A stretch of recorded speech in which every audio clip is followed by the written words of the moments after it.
Punca ESR, saya gadaikan tanah atuk saya kat kampung. Sampai saya dicop cucu derhaka. Korang tengok video ni sampai habis. Assalamualaikum guys, syukur Alhamdulillah.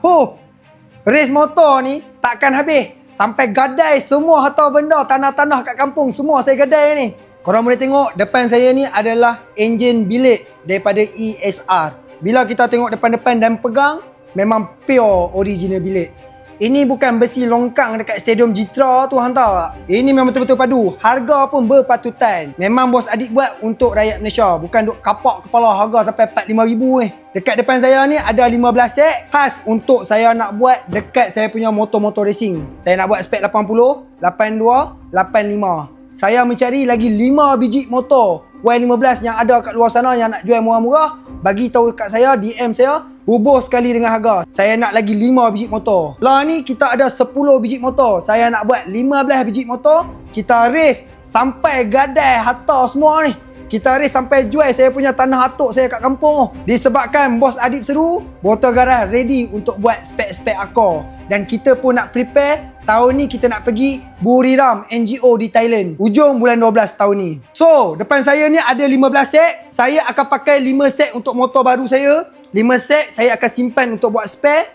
Lagi 5 set saya akan buka untuk jualan. Saya tak jual set yang macam ni. Saya akan jual siap seketul enjin macam ni.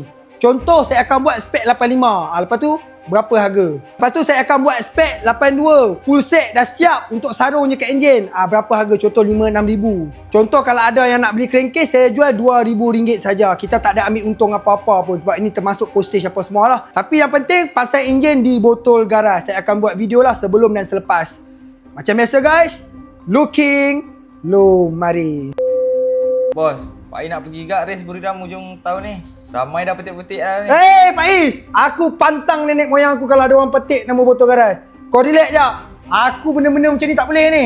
Kau ambil kad bank bos ni, 200,000, kau swipe je apa-apa. Bos nak 5 biji motor untuk open. 200,000 kau swipe je, aku bagi kat kau. Yang penting hujung tahun ni kita pergi Buriram. Betul ke bos? Kad ni aku bagi kat kau. Kau pergi buat enjin sampai siap. Siapa petik lagi nama motor garas, aku akan gadai lagi apa tanah yang ada kat kampung. Okey? Okey bos. Okey. Hei, main petik-petik. Orang tak tahu lah. Aku ni, hei.